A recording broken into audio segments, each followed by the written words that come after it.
আপনাদের মোবাইলের পাওয়ার বাটনটাকে এরকম প্রেস করে মোবাইলটাকে সুইচ অফ করতে গেলে এরকম গুগল অ্যাসিস্ট্যান্টের অপশন চলে আসছে। আপনারা কিছুতেই আপনাদের মোবাইলের পাওয়ার বাটনটাকে প্রেস করে মোবাইলটাকে সুইচ অফ করতে পারছেন না। তো এই সমস্যার আপনারা সমাধান কিভাবে করবেন চলুন তা দেখে নেওয়া যাক। তো এর জন্য কিন্তু আমি এখন চলে এসেছি আমার মোবাইল স্ক্রিনে এবং এখান থেকে চলে যেতে হবে আমাদের মোবাইলের সেটিংস এর মধ্যে। মোবাইলের সেটিংসটা ওপেন করার পর আমরা যদি একটু নিচের দিকে স্ক্রল করি তো এখানে দেখবেন একটি অপশন রয়েছে কনভিনিয়েন্স টুলস বলে। তো এখানে কিন্তু আপনাদেরকে ক্লিক করে দিতে হবে।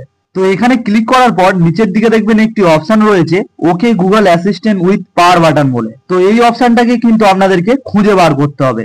আবার কিন্তু অনেকের এইভাবে এই অপশনটা নাও আসতে পারে। তো তারা কিন্তু ডিরেক্টলি আপনাদের সেটিংস এর উপরে যে সার্চের অপশনটা রয়েছে এই সার্চের অপশনে যাবেন, গিয়ে এখানে সার্চ করবেন পাওয়ার বাটন বলে। তো এখানে শুধু আপনারা যদি পাওয়ারও লেখেন, এবারে যদি আপনারা স্ক্রল করে একটু নিচের দিকে যান, এখানে দেখুন অপশনটা চলে এসেছে okay Google assistant with power button বলে। তো এখানে কিন্তু আপনাদেরকে ক্লিক করতে হবে। তো এখানে ক্লিক করার পর অপশনটা এখানে চলে আসবে এবং এর পাশে দেখুন যে অপশনটা অন হয়ে রয়েছে এটাকে জাস্ট আপনাদেরকে অফ করে দিতে হবে। তাহলেই কিন্তু আপনাদের সমস্যার এখন সমাধান হয়ে গেল। এবার যদি আমরা আমাদের মোবাইলের পাওয়ার বাটনটাকে প্রেস করে ধরি তো সঙ্গে সঙ্গে দেখুন এখান থেকে পাওয়ার বাটন করার অপশনটা চলে আসছে। তো কেমন লাগলো আজকের ভিডিওটি যদি হেল্পফুল হয় অবশ্যই একটি লাইক করে দেবেন আর এরকম ভিডিও পেতে আমার চ্যানেলটিকে সাবস্ক্রাইব করে রাখবেন।